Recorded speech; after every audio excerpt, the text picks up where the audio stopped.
Tô te ouvindo. Esse exercício é para hoje? Então, esse exercício, na realidade, é para começar a fazer desde sexta-feira passada, para quem ainda não fez. Mas esse aqui, ó, deixa eu olhar aqui, já tá compartilhando. Esse aqui eu tô no sexto, legal. Ó, quando eu desço lá para história, esse aqui, ó, atividade Mesopotâmia, tá vendo, ó? 11 entregaram no caso do sexto D. Esse aqui é só o sexto D. Esses aqui me entregaram e eu tenho toda essa galera aqui, ó, que ainda não me entregou. Então, apenas do sexto D, 11 entregaram e 24 ainda não. Mas não tem problema, não. Ainda tem prazo para fazer. Diga. Tô te ouvindo. Tipo assim, quando vai para entregar, fala que não tá indo. Não tá indo? Não. Ô, professor, eu tô fazendo, tá? Tem que Aí, ver mais ou menos direitinho o umas que 5 que é, horas aqui entrega. porque... Professor, só desatuar, o meu foi aí. Como é que é? Professor. Então vamos lá, depois eu confirmo. Professor, eu copiei até a página 11. Tá, você, aí no seu caso você já se adiantou, né? Eu pedi só até a página 8. Você se adiantou, não tem problema não. Você pediu até a página 6. Não vai ficar botando observação? Não, um de cada vez, gente. Eu não consigo, eu não tô entendendo. Um de cada vez.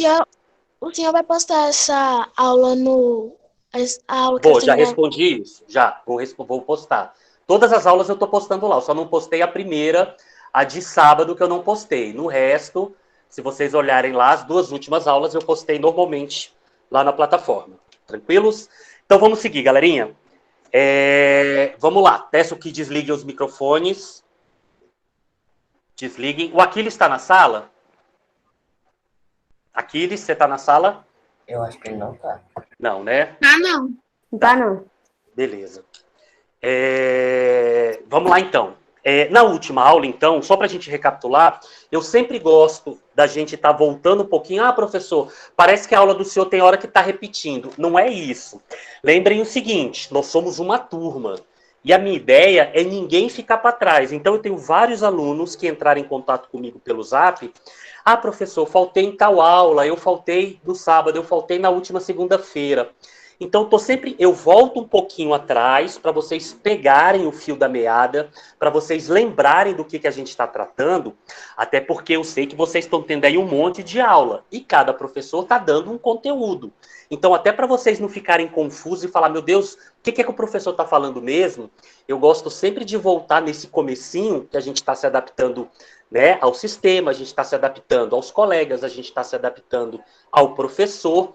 Então eu gosto sempre de ir um pouquinho mais com calma nesse início, mas vocês vão ver que daqui a pouquinho a dinâmica vai ser um pouquinho mais rápida. A gente já vai estar tratando dos assuntos de uma forma mais Mas eles são repetidas. rápida. Então, esse aqui que vocês falaram, né? Que o 7 e 8 está repetido, e é verdade. Então, copiou esse texto e acrescentou o que a gente falou, resolveu a parada aqui, matou a charada disso aqui.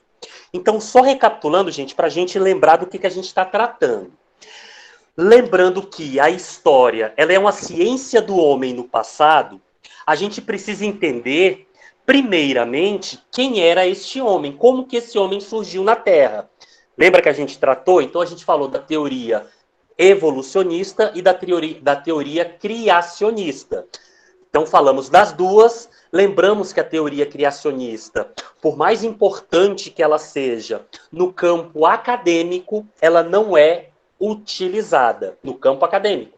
A professora de ciências, o professor de biologia, de química, de física no futuro, eles não vão tratar da teoria criacionista, mas vão tratar demais da teoria evolucionista, também chamada de teoria darwinista, por causa do teórico Charles Darwin, que a criou. Então a gente falou dessa criação deste homem, que ele está em constante evolução, e falamos lá da pré-história, do homem pré-histórico, como que os seres humanos, que é o objeto do estudo da história, como que esse ser humano surgiu no planeta Terra. Então eu apontei, no período pré-histórico da nossa evolução, as nossas três principais evoluções. Então, a gente falou dos chamados hominídeos, né, que seriam homens pré-históricos. E a primeira grande evolução extremamente importante que eu falei na aula foi o Homo erectus, né, com todas as características importantes que essa evolução vai trazer como característica evolutiva desse ser humano. Depois falei também sobre o Homo habilis, com outras características extremamente importantes, né? A habilidade manual dos membros superiores, isso vai revolucionar a alimentação, a caça, a forma como os nossos antepassados pré-históricos vão se relacionar com os objetos. Então, vai trazer uma grande sofisticação para esta nossa evolução. E, por fim, o chamado Homo sapiens sapiens, que é exatamente, ou muito, muito, muito próximos do que nós já somos hoje, os seres humanos completos, esses seres, nós seres humanos, já na plenitude das nossas habilidades, seja ela motora ou seja ela intelectual. Então, esse Homo sapiens sapiens, finalmente, ele é o que é muito próximo do que nós somos hoje. Ainda dei o exemplo que nós continuamos evoluindo, nós não paramos de evoluir ainda. A gente ainda está num processo de evolução, até porque o nosso planeta também está em constante modificação. No clima, no solo, né? Tudo isso o nosso planeta está mudando e a gente tem que se adaptar. A gente fez aquela brincadeira, se a gente fosse para o Rio Grande do Sul, no frio, a gente teria que usar casaco, a gente teria que se adaptar ao frio, ou se a gente fosse para o Nordeste, a gente teria que se adaptar ao calor. É exatamente isso. Quando nós não estamos adaptados, nós sofremos mais do que os animais que já estão adaptados a esse tipo de situação, clima, relevo do planeta. Legal. Aí também falei, só recapitulando, rapidinho, também falei dos últimos dois, aqui eu estou falando do planeta, agora a evolução do planeta Terra.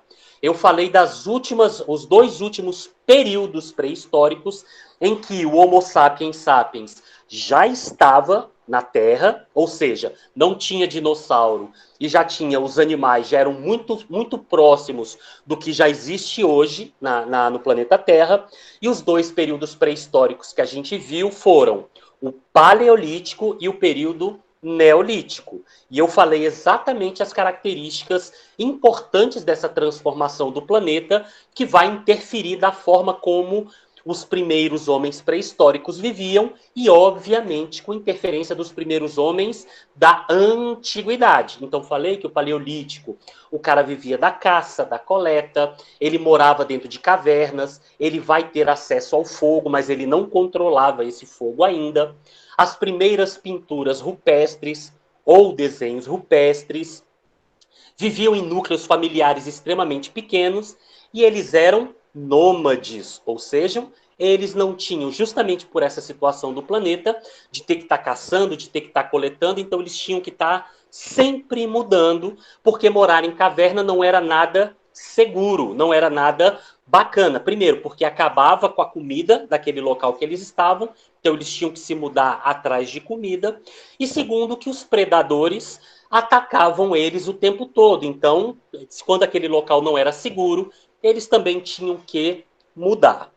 E, por fim, dentro da pré-história, o período chamado de período neolítico, ainda na pré-história. Aí, este período neolítico que eu falei para vocês é exatamente o período de transição. É aqui o marco quer dizer o quê? É um momento, é um fato histórico que a gente demarca, que a gente faz, nós historiadores, a história, ele faz como uma marcação de mudança de um período para o outro período. E o período neolítico é justamente essa marcação entre o que era pré-histórico, ou antes da história, e a partir do neolítico agora a gente vai ter o que a gente chama de o primeiro período histórico, a antiguidade. Opa! Então aqui a gente já tem o ser humano e ele já vai viver em sociedade? É exatamente esse momento que vai ter esta formação de grupamentos sociais, as chamadas formações das vilas, das cidades, não é isso? Então é exatamente nesse momento. E aonde, neste momento neolítico, já para o surgimento do período antigo, onde que essas civilizações, esses povos, vão formar as primeiras cidades? Como eu falei anteriormente, isso vai se dar numa região que hoje a gente chama de Oriente Médio, mas que para caracterizar a antiguidade não existia o Oriente Médio, né, onde hoje é o Iraque, o Irã, a Arábia Saudita, o Kuwait, o Irã, a Síria, Israel. Todos esses países não existiam, né? Eles foram existir já na contemporaneidade. Esses países a gente chama, neste momento que eles estão aparecendo, essas civilizações, esta região a gente chama de região da Mesopotâmia, que é a região que vai começar a surgir essas civilizações entre os rios. Quais rios essas civilizações vão começar a aparecer? Principalmente na região da Mesopotâmia, 2 rios, o rio Tigre e o rio Eufrates. 5 reinos ou 5 civilizações vão surgir dali, que a gente vai falar um pouquinho mais detalhadamente sobre cada um daqui a pouquinho. Porém, também com essa mesma característica dessas civilizações que vão nascer entre rios, numa região um pouquinho mais ampla, que a gente chamou de fértil crescente, vão surgir mais 2 civilizações e mais 2 rios importantes, né? Eles vão nascer graças, essas cidades, né, vão nascer graças a outros 2 rios, numa extensão de terra maior, chamado de fértil crescente, que vai do norte da África até o extremo leste da Mesopotâmia. Aqui no norte da África, o rio extremamente importante que essa civilização vai começar a nascer é o rio Nilo, e a civilização é a civilização egípcia. E no leste da Mesopotâmia, um outro rio muito importante, chamado de o rio Jordão, e outra civilização que vai nascer com características também próprias é a civilização hebraica, ou povo hebreu. Sossegado, tranquilinho até aqui, que eu só estou fazendo uma revisão das últimas aulas que a gente teve, inclusive vocês até fizeram diário de bordo para mim sobre isso. Aí a gente começou agora a falar um pouquinho sobre as características gerais que servem para todos esses povos da Mesopotâmia, que é exatamente esse slide que a gente colocou aqui. Uma característica geral desses povos, eu chamei que são sociedades hidráulicas, né? Do termo hidro vem de água, áulicas que dependem desta água. Isso é meio óbvio, né? Se o aluno pensar um pouquinho, raciocinar e ligar o senso crítico dele, é óbvio que ele já entendeu que essas sociedades dependem da água. Se eu estou numa região seca, né, que ali é a região do Oriente Médio e mesmo ali do norte do Egito, são regiões desérticas. E justamente esses rios que cortam ali, eles têm uma importância porque não existe vida no planeta Terra sem a água. A nossa... diga. Tá travando. Tá travando? Deu uma travadinha, mas vai. Não tá travando vai. Pra mim, não. Tá travando, Tá não, né? Pra mim não tá travando, não. Pra mim também. Não tá travando. Não, tranquilo. Então, de repente, é um sinal Nem ali. pra mim. Pra mim Eu tá vou bem falando- simples. Tá, eu vou falando um pouquinho mais devagar. Às vezes é o sinal da rede que cai um pouquinho. Eu vou falando mais devagar, não tem problema não. Tranquilos? Então, vamos lá. Uma das Professora, características... Diga. Eu posso te fazer uma pergunta aqui, rapidão? Dentro desse conteúdo, vai lá, pra gente não se perder. Vai lá. Então, só existe os 2 tipos de teoria evolucionista? Ou tem mais? Não, teoria... Só existem 2 tipos de teoria, 2 teorias a respeito do surgimento dos seres humanos no planeta Terra. A teoria criacionista e a teoria evolucionista. Só essas 2 mesmo. Lembrando que a teoria criacionista, ela também é chamada de teoria darwinista, por causa do seu criador, Charles Darwin. Você pesquisou e viu mais teorias? Não, só porque passou na minha cabeça que você explica essa daí, aí você fala criacionista, mas você só explica as 2. Porque só são essas duas. Não existe nenhuma outra teoria sobre o surgimento da vida na Terra. Da vida, dos seres humanos, tá? Dos seres humanos. Existe a teoria do Big Bang, aí a gente está falando das teorias do planeta Terra, do planeta, do universo. O professor de geografia, ele vai especificar isso, mas aí ele está tratando do planeta. Eu estou falando, de história, sou um cientista humano. Eu estou falando que só existem essas duas teorias para o surgimento dos seres humanos no planeta Terra.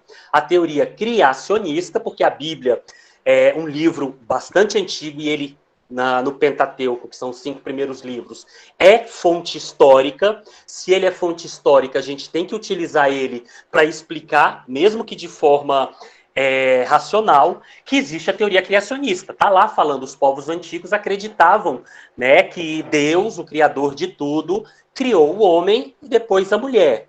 Então essa teoria, ela existe. Mas no campo acadêmico, no campo cientificista ou científico, somente a teoria criacionista é utilizada. Então você não vai entrar numa faculdade, a não ser uma faculdade de teologia, onde você vai aprender sobre religião, você vai estar tratando da teoria criacionista.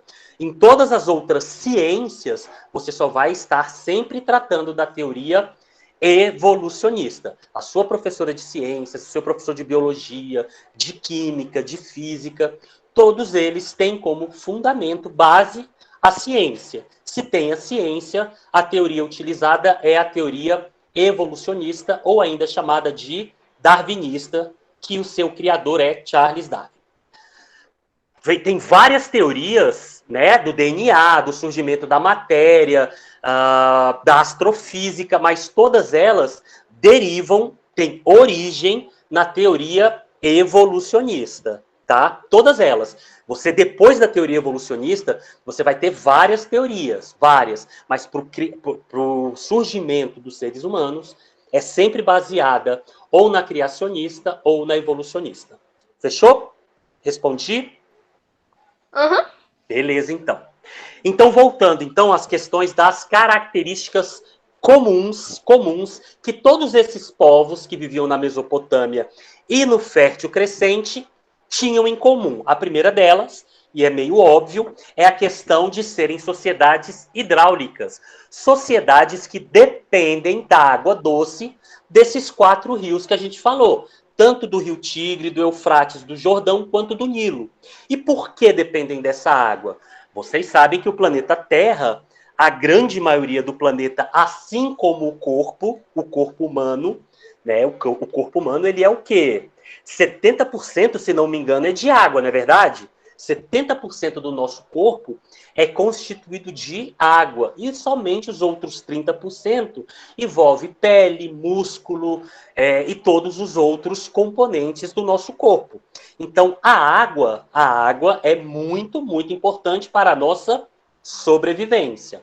E quando a gente diz que eram sociedades hidráulicas, também estamos falando que essas civilizações dependiam economicamente da água. A subsistência, ou seja, para essas civilizações, para esses povos, para essas cidades se manterem, se desenvolverem, tudo dependia da água. A agricultura, a pecuária e o comércio, que são as 3 principais atividades econômicas desenvolvidas por esses povos, estão intrinsecamente, diretamente ligadas com a água. Então, justamente por serem sociedades hidráulicas ou de irradio, quando eu tenho que pegar essa água e canalizá-los através de diques, através de compotas de água e levá-la, direcioná-las para dentro da minha cidade, é a partir desta ideia que essas civilizações vão começar a crescer. Eles vão começar a crescer no momento que eles começam a controlar essa água. Porque no começo as sociedades vão ser em volta, né, bem próxima do rio, justamente porque eles eram obrigados a ir na beira do rio, pegar essa água e levar para dentro de casa para usar na agricultura, para beber, para dar de beber para os seus animais domesticados. Quando a tecnologia começou a desenvolver esses diques, aí está o desenho que mostra bastante isso, olha lá. Esses caras começaram ao quê? A fazer grandes cortes dentro deste rio e levar essa água de forma canalizada para dentro de poços artesianos ou poços profundos dentro da cidade. E essas cidades iam ter chafariz, iam ter grandes poços comunitários e essa água ia ser distribuída. Ou seja, agora esses povos vão poder, obviamente, se expandir para um pouquinho mais distante do rio, porque eles conseguem levar o rio para perto das suas casas, e não ao contrário. A ideia inicial era morar perto do rio, porque eu vou tirar a água do rio. Quando eu conseguir canalizar, agora eu posso me afastar um pouquinho do rio, porque a água do rio, de forma canalizada, chega até lugares mais afastados. É só lembrar da gente hoje. A gente não mora aqui, a gente do DF, a gente não mora perto de nenhum rio. Muito pelo contrário, o DF, até por questões geográficas, teve que criar um rio artificial, não é isso? O Rio Paranoá, o Lago Paranoá, no caso, ele não é um rio, ele é um lago, ele não existia aqui no DF. Quando Brasília foi fundada, né, nos anos 50, 60, ele simplesmente não existia um lago, não existia rio aqui próximo. E justamente por aqui ter uma região extremamente seca, os arquitetos na época tiveram que fazer um lago artificial. A água que nós consumimos, ele vem de um rio mais afastado da gente, ele vem lá do Salto Corumbá, né?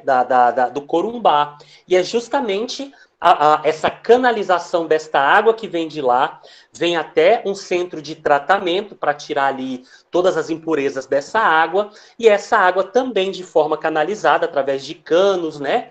Chegam à nossa casa, para a gente tomar banho, para a gente lavar o carro, lavar a casa. Então, esse sistema foi criado por esses povos mesopotâmicos, e até hoje mudou-se a tecnologia, a gente tem tecnologias mais sofisticadas, né, para arrancar essa água, mas a ideia de buscar de forma canalizada a água do rio e levar até dentro das nossas casas, esses povos mesopotâmicos que nos entregaram essa tecnologia. Tranquilos? Bom, a pecuária é óbvio, se eu estou tratando dos animais, esse tipo de alimentação, ou seja, a proteína vinda da galinha com os ovos, ou do leite, né, ou da cabra, ou mesmo em regiões que vão ter lá a vaca, o boi, mas a cabra, pela região, porque a cabra ela tem uma resistência maior à seca, né, o bezerro, a cabra... Bezerro não, desculpa. A cabra e o bode a gente vai reparar, principalmente esses animais, eles têm uma resistência ao calor muito grande. Eles consomem uma quantidade menor de água do que, por exemplo, a vaca. E um exemplo até nosso aqui do Brasil é que esse tipo de animal, a cabra, o cabrito e o bode, são extremamente... utilizados, eles são animais extremamente em quantidades grandes no Nordeste brasileiro, principalmente ali na região do Ceará, no sertão nordestino ali, né? No Ceará, no Piauí, que são regiões muito quentes e de grande carência de água. Então são animais que são utilizados justamente por essa característica, de suportarem bem o calor e mesmo assim produzirem ainda uma carne e ainda, no caso da cabra, o leite. Tranquilos? Claro que a gente tem outros animais adaptados ao calor. Por exemplo, o mais conhecido de todos, quando a gente fala da secura, do deserto, é o camelo e o dromedário. Mas o camelo e o dromedário, a carne não é muito bem aproveitada, ele serve muito mais, é igual ao cavalo. São animais que são utilizados muito para você andar em cima, para transporte, tanto de pessoas quanto de objetos. Então, tanto o cavalo quanto o camelo e o dromedário são utilizados no transporte. Já a cabra, o cabrito e o bode, esses animais têm essa característica de serem bastante resistentes ao calor e ainda produzirem o leite e uma carne que dá para se comer. Tranquilos? E a terceira que eu apontei aí como forma de subsistência, a atividade econômica, principalmente com os povos que estavam próximos, não a esses rios também, mas aí já ao oceano, ao mar Mediterrâneo. Principalmente a gente vai ver aí o povo fenício, ele tinha como característica o quê? O comércio. O que é o comércio? A gente também falou na última aula que, culturalmente, além dos desenhos que os homens, principalmente os nossos antepassados pré-históricos ali no período do Paleolítico, já começaram a desenvolver a cultura, principalmente o desenho rupestre, esses povos mesopotâmicos, a cultura deles, a parte cultural, já vai se desenvolver também em outras características. Eu vou cruzar um pouquinho com a aula de artes, eu acredito que a professora de artes já tenha falado este conceito com vocês, lembrando que arte é tudo aquilo, todo tipo de expressão humana. O ser humano, ele expressa a arte. No momento que ele faz a arquitetura, né, quando ele faz os grandes palácios, quando ele começa a fazer potes, cerâmicas, a fazer vasos, quando ele começa a pintar retratos, todo esse tipo de expressão, quando ele começa a cantar, quando ele começa a dançar, seja para fazer louvores para os seus deuses, para contemplar os seus deuses, ou mesmo num ritual de festejo, tudo isso a gente chama de arte. Tudo que o homem expressa é uma forma de arte, e a arte é a expressão máxima da cultura do povo. Tranquilos? Bom, esses povos mesopotâmicos, quando a gente fala de arte, eles também vão começar a se desenvolver. Eles também vão mudar um pouquinho. Deixa eu só ver isso aqui. Mantinha os comércios, exatamente o que eu estou falando. Bom, e exatamente o que esses povos mesopotâmicos, o que eles comercializavam? O que é comercializar? Comercializar seria, a um primeiro momento, quando a gente pensa a grosso modo, seria vender alguma coisa, não é verdade? Alguém fabrica algo, eu pego esse algo e vendo. Quando eu vendo isso, eu estou fazendo comércio. A grosso modo, num aspecto bem generalista, comercializar é isso mesmo. Só que o seguinte, na antiguidade, essa forma primitiva de comércio, ele se dava de duas maneiras. A primeira maneira, ele vai se dar de forma de escambo. Escambo. Eu acho que eu falei com vocês na última aula. O que seria o escambo? Escambo, se eu pudesse traduzir essa palavra escambo para vocês entenderem, é troca, perfeito. A palavra que mais se aproxima do que seria o escambo seria uma troca, exatamente isso. E o que é essa troca? O que eles vão trocar? Os chamados excessos de produção. O que é algo excessivo? É algo que foi a mais.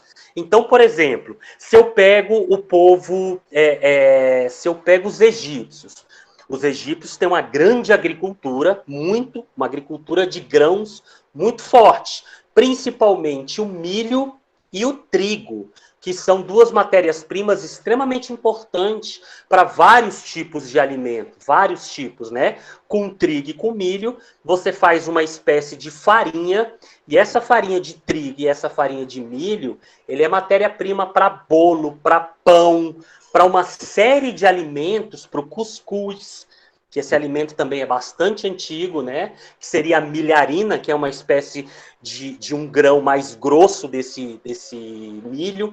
Então, é extremamente importante. A alimentação desses povos antigos, eles vão se dar basicamente da proteína animal, basicamente da carne, e dessas farinhas obtidas do trigo e do milho.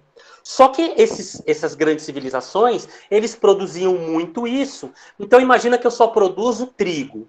O meu excedente, ou seja, o que deu e sobrou da minha população, eu vou comercializar com os povos vizinhos em troca do que eu não tenho. Então, se eu tenho muito trigo, mas tem carência de carne, eu vou trocar o meu trigo pela carne. Se eu tenho muita carne e me falta o milho, eu vou trocar uma parte da minha carne que excedeu, por isso que a palavra excedente é extremamente importante para vocês guardarem, é o que sobrou. O escambo é feito sobre a sobra, sobre o que excede. Você não pode, se está faltando comida para mim, eu não posso comercializar algo que está me faltando. Que está faltando algo para a minha população, eu não vou comercializar. Eu só posso comercializar, fazer escambo com o que me sobra. E é Tipo exatamente... assim, sobrou trigo para mim. Aham. E pro outro sobrou milho, mas faltou milho para mim e faltou trigo para eles. Aí eu vou trocar o trigo que sobrou para mim pelo milho que faltou para eles. Perfeito, perfeito. Essa é a ideia. Essa é a ideia. É aquela coisa, você comprou um joguinho de videogame, você baixou lá da Xbox ou você baixou da PlayStation lá, né? Da Story, ou da Steel, da Steam, você baixou o jogo. Você já jogou, já zerou, já fez platina no jogo lá. Você já gerou, já pegou tudo que tinha para pegar do jogo, tu fez tudo que tinha para pegar do jogo. Só que você não tem mais dinheiro para baixar outro jogo. E você tem um colega que tem um jogo que você ainda não jogou. O que você pode fazer? Na época do CD era mais simples, né? Você já tinha zerado um jogo, você fala, ô meu brother, você já jogou, sei lá, Resident Evil 7? Não. E você já jogou God of War? Também não. Então, pô, fica um tempo com ele até você zerar e a gente faz esse escambo. É essa troca. Você entende que o seu interesse pelo joguinho já tinha sido feito. Você já zerou ele. Ele já não tinha mais tanto interesse para você, mas ele ainda é seu. O que você pode fazer? Você vai criar valor com aquilo ali. Você vai buscar algo que você ainda não tem para você desenvolver. Isso é escambo. Isso é a ideia comercial dessas civilizações antigas. Eu não vou aprofundar muito, porque essa ideia de comércio, ela vai sofisticar, ela vai mudar demais conforme o tempo vai passando. Na antiguidade, o comércio era isso. Na Idade Média já é outra coisa, na Idade Moderna já é outra. Né? A gente vai ver o capitalismo nascer, o capitalismo comercial, o capitalismo industrial, o capitalismo monetário e financeiro, a gente vai ver o feudalismo, a gente vai ver o modo de produção escravista, que são coisas diferentes dessa que a gente está vendo. Esse tipo de sociedade, se a gente for pensar num termo econômico, a sociedade antiga, principalmente a sociedade mesopotâmica, eles vivem o chamado modo de produção asiático. Por que chama de modo de produção asiático, professor? Ele é bem simples. É justamente porque tem uma comparação. Na Ásia, principalmente no Japão, a principal agricultura, vocês sabem que o Japão ele é um arquipélago, ele é um conjunto de ilhas. É igual a Grã-Bretanha, né? Grã-Bretanha é um conjunto de ilhas. Menores, são 4 grandes ilhas, né? A Inglaterra, a Escócia, a Irlanda e o país de Gales. No caso do Japão, lá também é um arquipélago, só que lá são várias ilhas, pequenininhas e maiores. A principal ilha é a ilha de Tóquio, que é inclusive a capital do Japão. E o que esses caras têm como a principal agricultura? O que eles comem pra caramba? Todo mundo sabe o que já... São 2 coisas que o japonês não vive sem. Alguém sabe? Sushi. 2 comidas. Lula. O Não. sushi. Opa, o sushi é do quê? O sushi é do quê? Arroz e peixe. Peixe. As 2 coisas que eles E mais arroz. comem. Peixe e arroz. Peixe e arroz. É o que o Arroz. japonês não vive sem. Peixe é a proteína, é a principal proteína deles. Eles comem todo tipo de peixe. E o arroz, que é a principal fonte de carboidrato. Então, O arroz é principalmente com aquele mais, assim, molinho, sabe? mais molinho, é mais empapado, né? Ele é bem Empapado. grudadinho. Isso. Professor, Oi. eu gosto de sushi. Gosta de sushi? Pois é, o sushi, se você parar para pensar, ele é uma quantidade de peixes, né? Aqui no Brasil a gente mudou um pouquinho, mas o sushi basicamente é peixe, que aí pode ser o salmão, pode ser a truta, aí tem vários tipos de peixe, enrolado em alga, que eles também consomem bastante alga, principalmente a alga marinha. Tudo que vem do mar eles aproveitam. Ai, professor, mas o arroz vem do mar? Opa, era aí que eu queria chegar. O arroz, ele é plantado nos mangues. O que é mangue? É um pedaço de terra, mas ele é completamente inundado por água. Tanto é quando você vê filme, principalmente na época, filme de guerra, onde tratava ali do Vietnã, até a guerra do Vietnã contra os Estados Unidos, a principal fonte de renda desta ilha, o Vietnã é uma ilha, é o arroz. Então, quando você passa por lá, você vai ver um monte de gente com umas galochas, que é tipo uma bota bem alta, pisando nesses mangues, que é um pedaço de terra. Essa terra, ela parece quase uma lama, e as raízes, né, as plantinhas de arroz, são plantadas ali. Por isso que o povo mesopotâmico, a gente diz que o modo de produção, pensando num termo econômico, é o modo de produção asiático. Por quê? Porque a Ásia depende muito, como sendo um arquipélago, depende demais da água para sua economia, assim como os povos mesopotâmicos. Então, se eu perguntar lá na prova para vocês, ou numa atividade para vocês, qual era o modo de produção dos povos mesopotâmicos, o que vocês vão responder? O modo de produção? Asiático. Perfeito. O modo de produção, ou seja, a primeira economia, a primeira forma de subsistência, o termo econômico muito utilizado em provas é o chamado modo de produção asiático. O próximo modo de produção a gente vai ver também na antiguidade, mas são dois outros povos bem diferentes dos mesopotâmicos. São os romanos e os gregos, mas lá é um outro modo de produção. Eles dependem de outra coisa para sobreviver, mas a gente logo vai entender. Alguma dúvida até aqui? A questão do comércio, a questão do escambo, sossegado, né? Bem suave isso aqui, né? Vou seguir então no slide, para a gente seguir a vida. Opa, já falei nessa aqui também, falei sobre a questão, essa sociedade. Se agora a gente está falando de grande quantidade de gente, e esse tanto de gente, esse tanto de famílias, esse tanto de seres humanos, cada um tem uma visão do que é certo e errado, do que é bom e que é ruim, muito diferentes um do outro. É só você pensar dentro da sua sala de aula. O que você acha certo, tem gente que acha errado. Se você pensar no colégio como um todo, se você pensar no Gama, se você pensar Brasília, se você pensar Brasil, quanto maior a quantidade de gente, mais difícil é o quê? O convívio entre esse tanto de pessoas. E é justamente para essa chamada organização social que a gente vai ter que começar a quê? A pensar em regras. Regras são leis. São leis, são regras. No colégio não existe regra, na sala de aula não existe regra, no Gama não existe regra, no Brasil não existe regra, no mundo não existe regra. O que são as regras? São as leis. As regras e as leis, elas são criadas e desenvolvidas para dizer para nós, sociedade, o que pode e o que não pode fazer. Diga. Hã? Eu caí da aula. Mas você já voltou, que eu estou te ouvindo. Lembra que ela vai estar gravada. Qualquer dúvida que você tiver, você vai voltar lá, eu vou deixar salvo, você pega no vídeo gravado. Fica tranquila. Tá bom? Se cair, só volta. Cai e volta que eu deixo gravado. O importante é o meu não cair. O meu ainda não caiu. Vamos seguindo. Então, galerinha, só para vocês não se perderem. Se existe uma sociedade, ou seja, a gente já está falando de uma grande quantidade de pessoas, a gente já está falando até impérios nesse momento. Para eles existirem, para isso funcionar, para uma sociedade funcionar, dar certo e continuar crescendo, ela precisa de regras, ela precisa de leis. Mas como que eu faço uma lei, uma regra funcionar, que todos obedeçam a esta regra?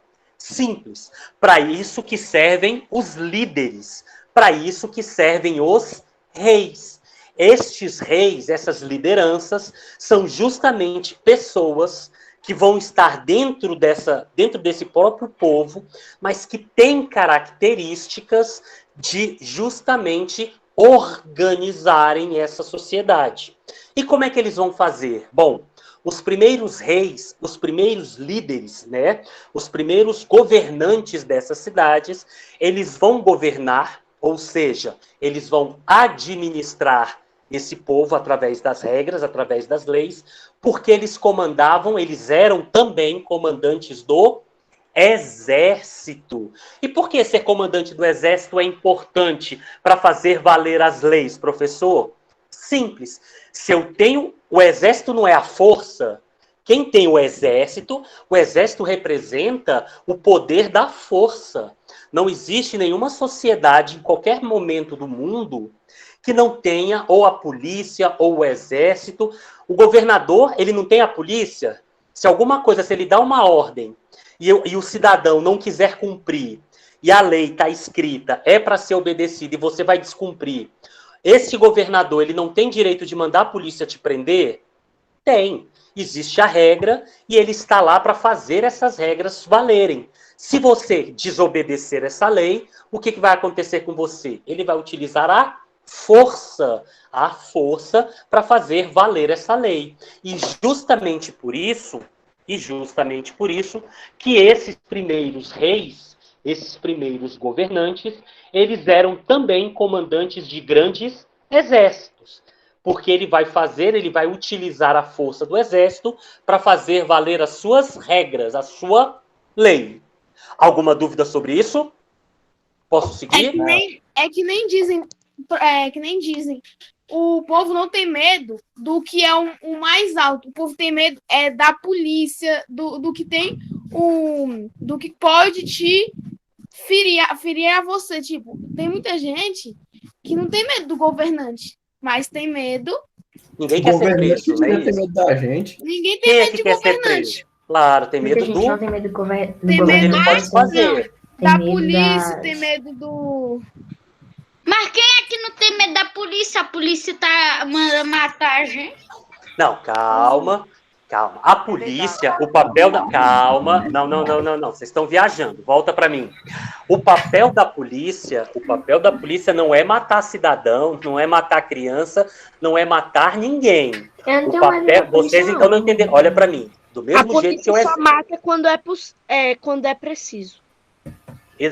Quando, na última das hipóteses, a polícia está para resguardar o que eu acabei de falar, as regras e a lei. As regras são feitas para o coletivo, para todo mundo viver bem. Não é a minha lei, não é a sua lei. A regra, desliga um pouquinho que está dando eco. A regra de um país, a lei de um país, ela tem que servir para a maioria, para todo mundo. O ideal de uma ideia perfeita, o ideal é que uma lei sirva para todo mundo. Mas ela, se não serve para todo mundo, ela pelo menos tem que servir para a maioria. Ah, professor, e quando essa lei não está servindo? Muda-se a lei. Você não enfrenta a lei. Você tem mecanismos, né, mecanismos de reverter, de mudar esta lei quando ela não serve mais para a maioria. Mas eu não vou entrar ainda essa ideia de ética, a ideia de moral, a ideia de divisão de poderes, né? Isso aí vocês vão aprender lá no 8º ano, no 3º bimestre do 8º ano, quando a gente estiver falando do iluminismo, as ideias iluministas, da democracia, do liberalismo político, do liberalismo econômico e do liberalismo jurídico. Agora, para vocês, 6º ano, o que cabe vocês entenderem é: um governante é alguém extremamente necessário, justamente pelo termo, pelo conceito de governar. O que é governar? Que aquela sociedade, ela funcione. E para uma sociedade conviver nesse tanto de gente, cada um com um interesse, ele tem que criar regras. Tudo na vida tem regra, tudo.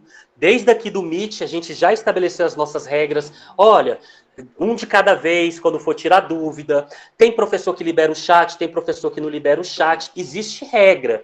Você tem que utilizar, quando a gente está presencial, você tem que utilizar o uniforme. Você tem horário para aula, ela tem duração. Você pode conversar, não pode conversar. Tem que fazer atividade, tem que estudar e tirar nota. Tudo isso são regras. São regras para prejudicar? Não. São regras porque ela tem um objetivo um objetivo do chamado bem comum. Toda regra, quando ela é feita pelo coletivo, a ideia é justamente a busca do bem coletivo, que todos consigam viver com ordem, com um certo, com uma certa característica de governância, que tudo flua de uma forma correta, porque se cada um vai fazer o que quer, essa sociedade ela vai se implodir. Ninguém vai conseguir viver numa quantidade de gente grande onde não existe ordem, onde não existe a lei. Porque senão, cada um faz o que quer. A primeira situação a se criticar é sempre o mais forte vai subjugar o mais fraco. Então, por exemplo, se você tem uma casa bonita, mas você é mais fraco do que eu vou lá na sua casa, bato em você, te mato e tomo tudo que é seu. E isso é muito perigoso. Não existe sociedade que viva dessa forma, do chamado homem natural. O homem natural é este homem sem regra. O homem que simplesmente busca satisfazer as suas necessidades pessoais. O coletivo vai de frente, ele vai de frente com essa ideia.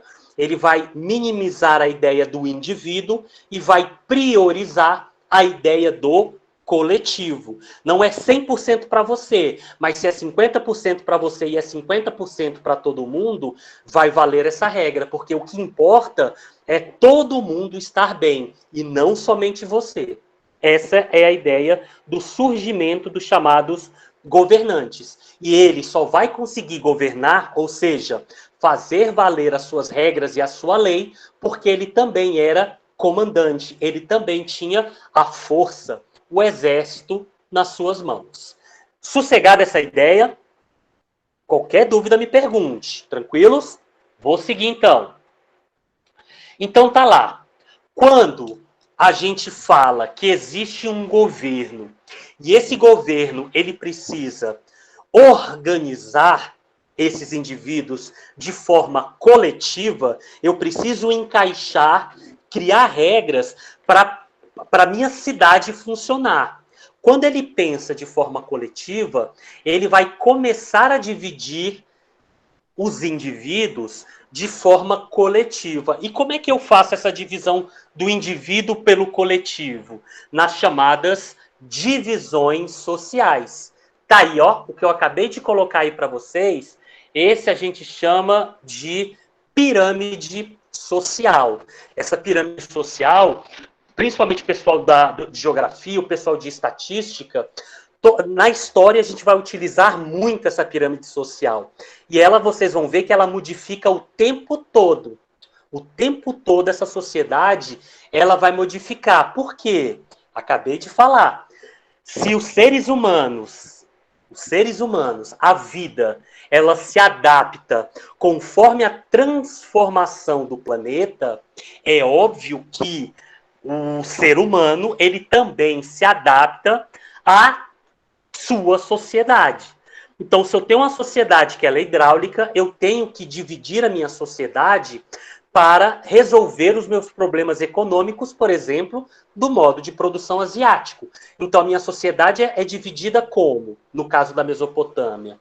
Olha lá, eu vou ter os cidadãos comuns. O que é um cidadão comum? Eu e você.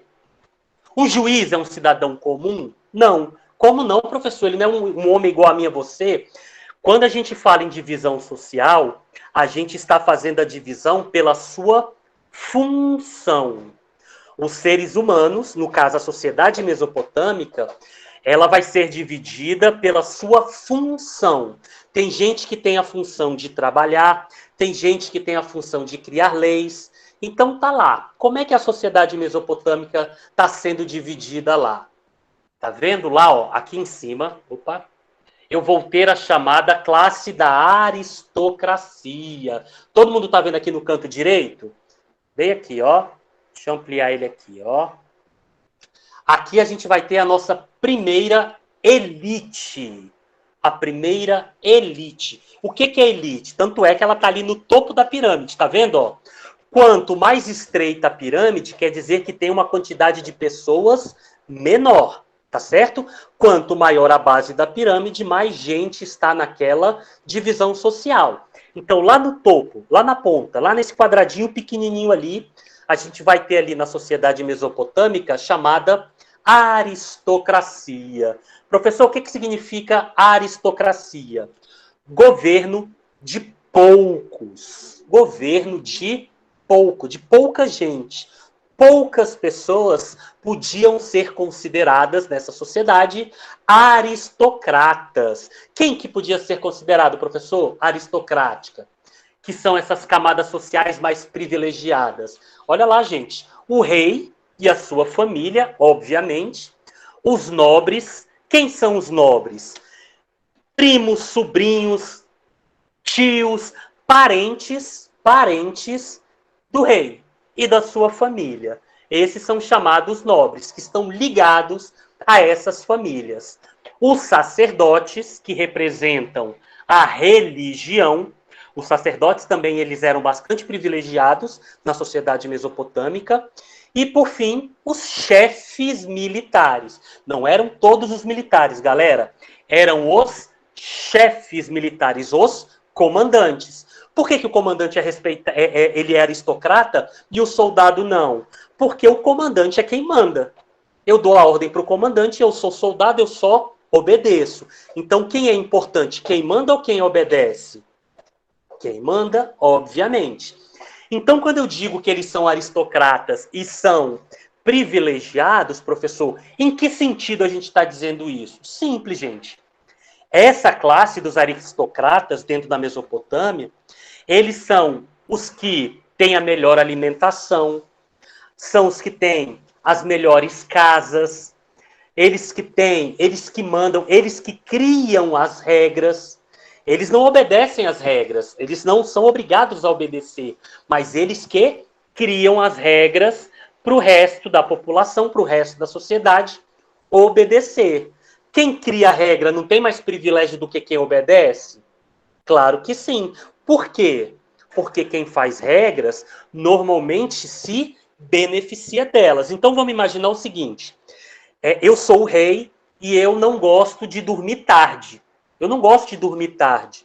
Se eu for criar uma regra, uma lei, eu vou criar uma regra e uma lei que privilegie quem dorme tarde ou quem dorme cedo? Quem dorme cedo, por causa que ele gosta de dormir cedo. Quem dorme Ele cedo. tem isso. E ele que tem a chance, porque ele é um aristocrata, ele que cria as leis. Então, se o interesse dele é que justamente ele quer que todo mundo durma cedo, ele tem o poder, por isso que ele é um aristocrata, por isso que ele é um privilegiado, porque ele pode criar uma lei que o beneficie. Todos os restantes da sociedade não têm esse privilégio. A gente vai ver que isso muda, mas neste momento na antiguidade, esses povos mesopotâmicos, essa sociedade formada por aristocratas, obviamente que eles têm mais vantagens perante os outros dessa sociedade. E quem são os outros? Os chamados homens comuns. Está aqui os cidadãos comuns. São eles. Os fiscais. Quem são os fiscais? Quem cobra os impostos de todo mundo. Outro benefício dos aristocratas. Aristocrata paga imposto? Sim ou não? Não, porque eles que estão cobrando o imposto. Eles que cobram dos outros. Exatamente. Eu não pago imposto, eu cobro os impostos. Eu quero esse imposto porque eu tenho que fazer a cidade funcionar. Naquela história do bem coletivo. O que mais? Os escribas. Lembra que eu falei que os povos mesopotâmicos, a gente viu lá os caldeus com a primeira escrita cuneiforme, mas também vimos os egípcios com a primeira escrita. Lembra cuneiforme? E aqui, os egípcios. Qual é a primeira escrita dos egípcios?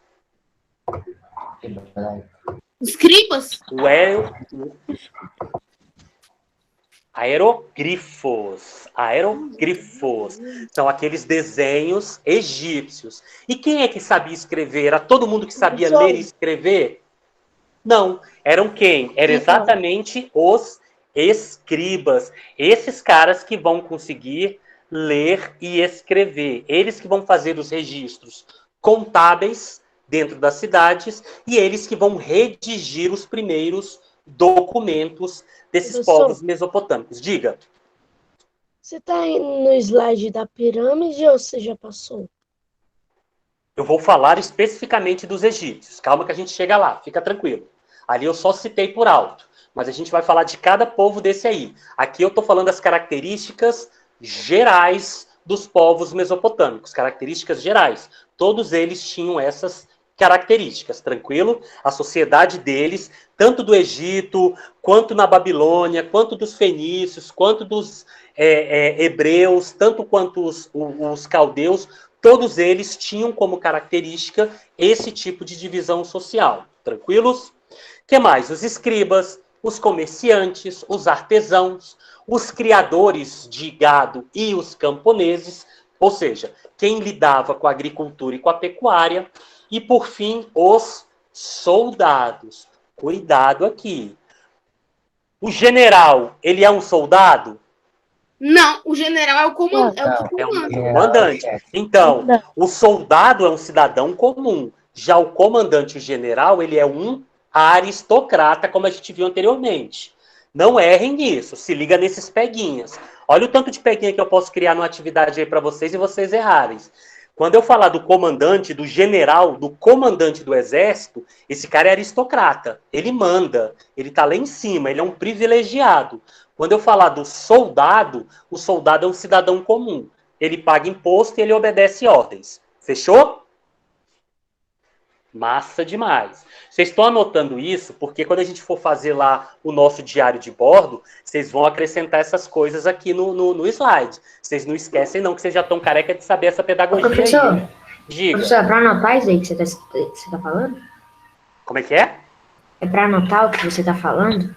É bom, para você não esquecer. Por isso, o que eu peço para vocês depois, colocarem no caderno. Não é só para copiar o slide, é para vocês acrescentarem. Eu estou só lendo o slide, eu não estou acrescentando um monte de coisa. No próprio caderno de história? Pode, deve. É lá que eu estou pedindo. No diário de bordo, se vocês quiserem não, né? O que eu estou pedindo para vocês tirarem a foto e anexar naquela folha em branca que eu deixei lá no diário de bordo, para eu ir acompanhando isso de vocês. Professor, Diga. o senhor vai publicar essa gravação no Google Sala de Aula? Vou também. Professor, Oi. Eu vou anexo direto. slide. Não entendi, peraí que 3 falaram juntos. É para copiar algum slide? Se você não copiou... Quem falou? Só para eu ver quem foi aqui. Quem foi que... Alcides. Oi, Alcides. Na realidade, a gente já está no slide, se não me engano, 9. Que é para copiar e acrescentar isso que eu eu já tô falando. copiei até o 9. Eu já copiei até o 9. E daí? A gente vai continuar fazendo até o final desse slide. Tá. Mas, repito, gente, não é só... O slide já está escrito, gente. Não é só para vocês copiarem o slide no caderno de vocês. Eu não quero só aluno copista. Não é isso. Eu não quero só cópia. Eu quero que vocês acrescentem tudo isso que eu estou colocando para vocês de forma oral. Eu não estou acrescentando um monte de coisa, Alcides, para vocês? Tô ou não tô? Sim. Então, quando você for copiar esse slide, eu quero que você acrescente essas informações que eu estou passando. Aquiles, desliga o seu microfone. Eu ponho tudo isso que você fala, por mim assim, Isso falando. É isso aí. E aí eu falo. É obrigatório? Professor. É obrigatório. É super obrigatório. Tudo que eu faço é obrigatório, gente. Eu não estou aqui brincando nem vocês. A gente está aprendendo, está estudando. É um método de aprendizado. Professor É obrigatório. Diego. Vale nota. Diga. Professor, até no meu outro... Peraí, um de cada vez. Fale quem falou, professor Diego. Professor, Até no meu outro texto, o meu texto ficou grandão, porque eu acrescentei tudo. Isso aí. Oi? Diga agora. Se está acrescentando, Professor, isso que é importante. Eu copiei Diga. tudo. É que o senhor mandou. Isso. Lembrando, eu não quero só cópia, gente. Eu quero que vocês acrescentem o que eu estou explicando. A minha explicação está indo além. Eu estou transbordando somente o slide. Para copiar o slide, vocês não precisavam nem ter aula. Eu só mandava para vocês lá no chat dizendo, copie o slide da aula. Não é essa a ideia. A ideia é que vocês, em cima do slide, ou seja, Eu estou pegando o slide e estou explicando, eu estou acrescentando um monte mais de informações. E esse mais informações é que eu quero que vocês coloquem junto com o seu slide. Deu para entender? Deu para entender? Sim. Por isso, inclusive, para os alunos que têm pouca memória, eu estou disponibilizando o vídeo para você dar uma lida e escutar o meu vídeo, ou assistir meu vídeo de novo e ir acrescentando no slide. Não é só para copiar slide. Toda aula minha eu vou colocar. Toda aula. Fica tranquilo nisso aí. Tranquilo? Inclusive, ele já tá até gravando. Então, vamos lá, galerinha. E não podemos... Opa, Ana Luísa, obrigado. Não podemos esquecer... Tá vendo que tá lá na base da pirâmide. Mas aqui a gente já vai ver acontecer um fenômeno social bastante comum nas sociedades antigas, que é o surgimento de uma classe social bem característica, que é quem? A classe social desses caras aí, ó, dos escravos. Quem eram os escravos? Olha só, eu vou ter, no caso ali da Mesopotâmia, um tipo de escravo. Um tipo de escravo. Que era quem? Era exatamente, eles eram homens livres, só que ele era de outra cidade, ele era de outra civilização. O que vai acontecer? Vamos imaginar a Babilônia. Eu estou dando exemplo disso. Isso é que eu quero que vocês anotem quando vocês forem fazer o resumo, escrever no caderno de vocês sobre o slide. Isso não está aí no slide, eu que estou falando. Então, imagina a Mesopotâmia, eu tenho lá os babilônicos. Os babilônicos, eles vão se tornar um império. O que é o império? O império, ele tem duas características. Quando a sociedade começa a se militarizar, ou seja, grande parte da sua sociedade é formada por militares, e essa formação de militares, ele se dá com um objetivo, de quê? De expansão territorial, quando eu vou conquistar os meus vizinhos.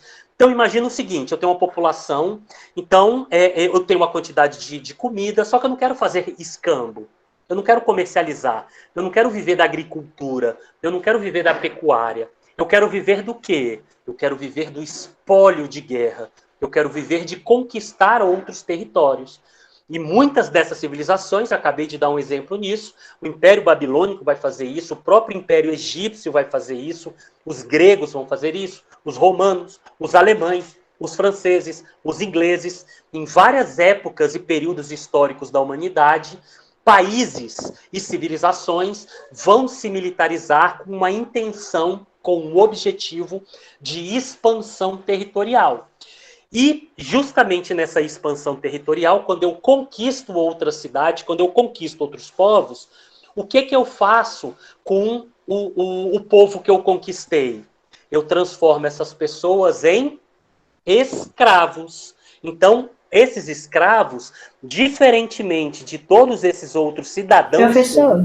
Oi? Onde é mesmo que começou a Mesopotâmia? Depois eu explico isso, Aquiles. Deixa eu só finalizar. Você não perde isso. Rapidão. Aqui, ó. Cidadãos comuns. Cidadão comum é quem nasce naquele território e ele tem uma função social dessas que eu apontei. O escravo, ele não é cidadão. Por que ele não é cidadão? Porque ele simplesmente não nasceu naquela cidade. Ele é um escravo porque ele era um cidadão de outra cidade, de outra civilização, e ele vai ser o quê? Subjugado, ele vai ser conquistado. Se eu não sou um cidadão, gente, eu não tenho direitos. Eu não tenho direitos. Eu sou um escravo. Lembra que eu falei para vocês? Um escravo, ele é praticamente um objeto de um dono. Um escravo, ele serve para trabalhar, ele serve para... basicamente, ele tem a função de ser um objeto do seu dono. A gente vai ter quando for botar, pode pôr assim, escravo, os escravos eram os que vinham de outras terras. Exatamente o que está aqui nesse texto. Olha como é que ele resume. Prisioneiros de guerra ou pessoas livres, obviamente de outras civilizações, que haviam perdido a liberdade por não pagar o imposto. Aqui eu já vou fazer uma ressalva. Essa segunda característica não acontece na Mesopotâmia. Escravo por dívida nos povos mesopotâmicos, nem no Egito, nem o povo hebreu, não existia escravo por dívida. Escravo por dívida a gente só vai ver lá com os gregos. Só com os gregos a gente vai ver o escravo por dívida. Aqui, esquece essa segunda parte. Os escravos na Mesopotâmia eram prisioneiros de guerra. Ponto. Ponto. Prisioneiros de guerra. Fechou? Quem eram os escravos? Prisioneiros de guerra. Fechou? Alguma dúvida? Segue. Não, professor. Massa. Show de bola. Opa! Vamos lá. Aqui vamos falar um pouquinho sobre a religião. Deixa eu ver que horas são, se dá o tempo que eu vou poder aprofundar aqui. Tá. Tenho 10 minutinhos, dá para eu falar um pouquinho sobre isso sim. Gente, a religião, ela é uma característica social. A religião, ela é uma característica social extremamente importante, desde a antiguidade até hoje, até a contemporaneidade. Ela é uma expressão humana, ou seja, ela faz parte da cultura de qualquer civilização. Onde tem o ser humano, vai ter algum tipo de religião. Vai ter algum tipo de religião. Ah, professor, mas existe o ateu, existe gente que não professa nenhuma religião. Sim, existem indivíduos, existem seres na individualidade que não professa religião, e eu concordo. Porém, quando a gente fala de sociedade, ou seja, no coletivo, não existe nenhuma ilha, nenhuma tribo, nenhum núcleo social menor ou maior, simples ou complexa, que não expresse o sobrenatural na sua cultura. E essa expressão do sobrenatural, e cuidado com esse conceito de sobrenatural. Quando a gente fala de sobrenatural para menino do 6º ano, vocês vão lembrar de fantasma, de bruxa, de lobisomem. Não. Não é essa a ideia de sobrenatural. A ideia de sobrenatural, sobre que não está... é humano. Isso, mais do que humano. Sobre quer dizer que está acima do natural, do que comporta a natureza. Quando a gente fala de natural, e sem aprofundar filosoficamente nesse âmbito, senão vai dar um nó na cabecinha de vocês, quando a gente diz algo que está acima da natureza, é algo que está acima da explicação da natureza. Então imagina o seguinte, a gente está falando de povos 5.000 anos antes de Cristo, em que não existia a ciência como a gente conhece hoje. Então, por exemplo, não existia telescópico, microscópico, não existia a química, a física, a biologia, não existia nem a história, não existia nenhuma... Você não sabia mais, de forma científica como alguns fenômenos aconteciam. Vou dar um exemplo. Você nascia, passava a sua vida... a vida dos seus pais, a vida dos seus avós, e uma coisa que você já estava extremamente habituado, você enquanto cidadão da antiguidade. Uma coisa que você já sabia não explicar, mas que fazia parte da sua natureza, era o sol. Toda a sua vida, a vida dos seus pais e dos seus avós, quando você acordava de manhã, o sol nascia no oeste, meio-dia ele estava bem em cima da sua cabeça, e quando dava 6 horas da tarde, esse sol desaparecia e aparecia a lua. Era algo natural, ou seja, a natureza, supernatural isso acontecer, era algo que você via. Você explica de forma científica o que é o Sol, por que ele está fazendo esse percurso, quem gira é o planeta Terra. A gente não tinha geografia, a gente não tinha nenhuma técnica cientificista ou científica que explicasse esses fenômenos. Como que esses cidadãos, como que essa sociedade da antiguidade vai começar a explicar esses fenômenos? de forma sobrenatural. Então, o que era o Sol? Um Deus. Era um Deus. E esse Deus tem interferência direta com a Terra pra caramba. Como assim, professor? Uai. O Sol não interfere na vida cotidiana das pessoas? Muito. Na agricultura? Pra caramba. Pra agricultura... Não, oi? Ninguém ia viver. Não entendi. Cortou. Repete de novo devagar. O Sol o quê? Se não tivesse sol, todo mundo ia morrer. Entendeu a importância do Sol? Então, nada mais significativo na vida do homem da antiguidade do que esse Sol. Só que ele não sabe explicar. Ele nasceu, o Sol já estava lá. Professor. Ele morreu, o Sol já estava lá. Como que eu vou explicar quem é? Chamada. Vou deixar, fica tranquilo. Chamada. Fica tranquilo, gente. Era sol, entendi. Sono. Deixa eu só concluir essa questão que é importante para a gente seguir na aula, na próxima. O Sol, vocês concordam comigo? E o colega colocou muito bem, o Sol tem uma importância de vida e morte para os seres humanos. Só que eu não sei explicar, eu da antiguidade não sei explicar que o Sol é uma estrela de quinta grandeza, o heliocentrismo, que tudo gira em torno do Sol.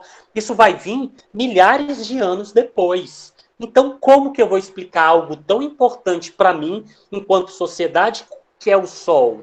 De forma sobrenatural. Como? Dizendo que o Sol é um Deus. Um Deus. E é exatamente essa ideia de transformar e cultuar as coisas de forma divina, ou seja, de algo acima da natureza humana, que vai nascer as primeiras manifestações de religiosidade. E lembra que eu falei para vocês, mesmo os povos mais primitivos do planeta, vamos pegar aí tribos indígenas da Amazônia, ou na Guiné-Bissau, na África, ou tribos extremamente afastadas no Alasca, todas essas civilizações, esses seres humanos, eles vão ter uma ideia de divindade, algo que transborda o ser humano, a capacidade do ser humano de fazer as coisas, e essa ideia de transbordo, ele tem total influência sobre a minha vida, mas eu não tenho total influência, eu não consigo nem chegar perto, por exemplo, do Sol. Então, o que eu vou fazer com ele? Eu vou idolatrar, eu vou cultuar, eu vou respeitar ao extremo essas representações. O Sol, a Lua, o eclipse. Então, os primeiros povos da antiguidade, eles vão criar... eles vão criar deuses para exatamente toda essa manifestação natural. Tá bom, amor, deixa eu só concluir, pessoas. Só concluir. Gente, pra que essa pressa? Só concluir, rapidola, juro. 2 minutinhos. Uma frase só. Posso? Rapidão. Então, valeu. Então, eu vou botar a chamada lá no grupo de vocês. Vocês não vão nem perder tempo com isso. Professor. Então, galerinha, fechou então, para vocês não perderem a próxima aula. Professor, uma pergunta. Diga. Eu posso tirar o que você falou para acrescentar do texto? Deve. Essa é a ideia. A ideia é essa. Então, ó, a gente parou aqui, tá? Então, vocês vão copiar para mim até a religião, até o slide 11. Tá vendo? Aqui, ó, do lado 11 de 16. Então, vocês vão copiar para mim até o slide do 8. Do 6, né? Quem parou no 6 do 6, quem parou no 8 do 8, vem até aqui, até religião. Professor. Diga. Professor, é melhor fazer a chamada. É melhor fazer a chamada por aqui. Eu já copiei, professor. Beleza. Mas você acrescentou o que eu falei? Não, porque eu não tinha falado. Volta no seu slide, para quem já copiou, e acrescenta o que eu falei da aula, gente. Não esqueça disso. Professor, eu coloquei assim. Lá Diga. na sociedade mesopotâmica, eu coloquei, tipo, cidadãos comuns. Aí eu copiei e coloquei. Os cidadãos comuns eram os que pagavam impostos. Show de bola. Já foi uma ideia top que você matou a charada aí. Muito bem, foi o que eu falei. Show de bola. Você entendeu o que eu tô falando? Diga. Eu tô dúvida. Por que a lua fica aparecendo em vez de dia? Porque às vezes o Sol, dentro naquele movimento de translação e rotação, ele está mais próximo da Lua. Lembra que a Lua é um satélite natural do planeta. Pode saindo, gente. Quem tá ok pode ir para a próxima aula. Só estou respondendo ao colega. Professor, é melhor por aqui a chamada, né? Professor, é para não, fica o tranquilo. slide? Tchau, professor. Tchau, até quarta.